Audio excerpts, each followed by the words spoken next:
मेरा नाम है विकास कुमार गुप्ता। राज टेक्निकल चैनल पर फिर से आपका स्वागत है।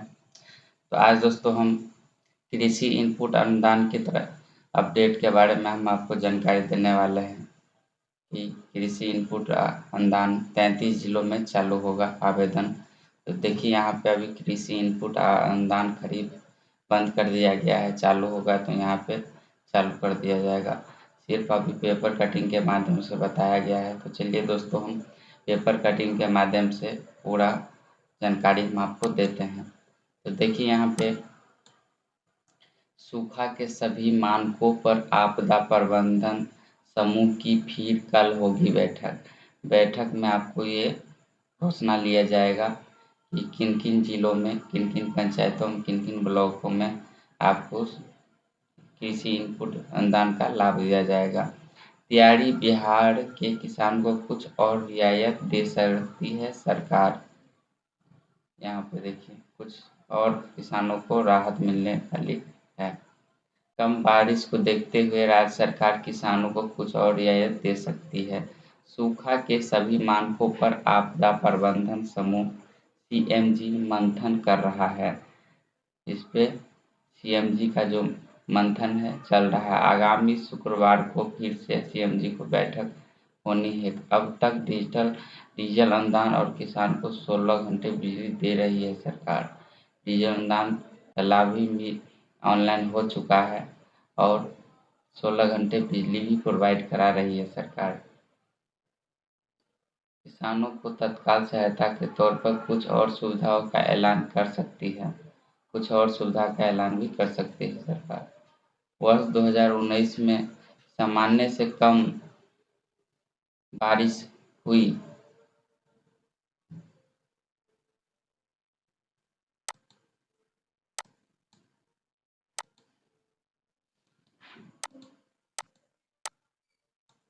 वर्ष 2019 में भी सामान्य से कम बारिश हुई थी। हालांकि उस वर्ष सरकार ने सूखाग्रस्त घोषित नहीं किया था। 19 में आपको सूखाग्रस्त घोषित नहीं किया गया, लेकिन किसानों को तत्काल सहायता के तौर पर 3-3 हज़ार रुपये की आर्थिक सहायता दी गई थी। उस समय भी 3-3 हज़ार रुपये का अनुदान दिया गया था। इस वर्ष भी अब तक बिहार में जरूरत से 36% कम बारिश हुई है। जरूरत के हिसाब से 36% कम बारिश इस बार भी हुआ है। जून से 10 अगस्त तक बिहार में 581.2 मिमी बारिश होनी चाहिए। इतना बारिश होना चाहिए, लेकिन इतना 3 से 73.6 मिमी बारिश ही हुई है। सामान्य से यह 36% कम बारिश है। कम बारिश का सीधा असर धान की रोपनी पर हुआ है। राज्य में 35.12 लाख हेक्टेयर में धान की रोपनी होनी है, जिससे अब तक 26.17 लाख हेक्टेयर में ही रोपनी हो सकती है। लक्ष्य का यह 75% है।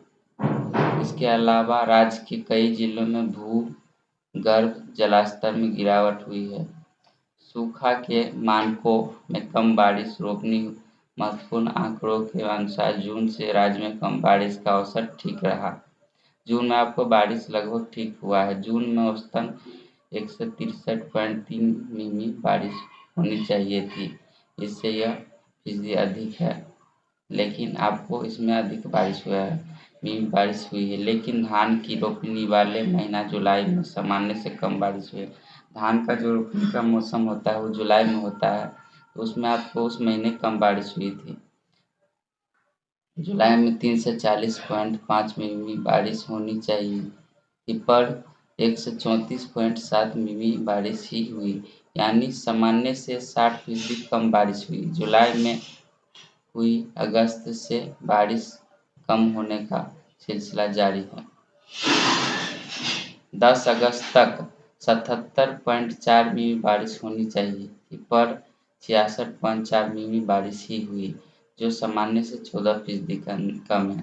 केंद्र सरकार की ओर से सूखा के लिए जो मानक तय किए गए उसके आधार पर सूखा घोषित करना नामुमकिन है, लेकिन केंद्र सरकार ने पहले ही कह रखा है कि राज्य सरकार चाहे तो वो अपने स्तर से सूखा घोषित कर घोषित कर किसानों को सहायता दे सकती है। आपदा प्रबंधन विभाग के अधिकारियों के अनुसार 15 अगस्त तक धान की रोपनी का समय है। 15 अगस्त तक धान का रोपनी का समय है।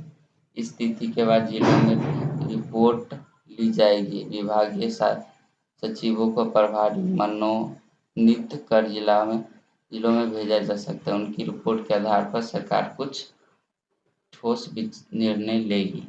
15 अगस्त के बाद इस पे कुछ निर्णय लिया जाएगा। तो यहाँ पे देखिए 36% कम, यही बात भी यहाँ पे भी दर्शाया गया है।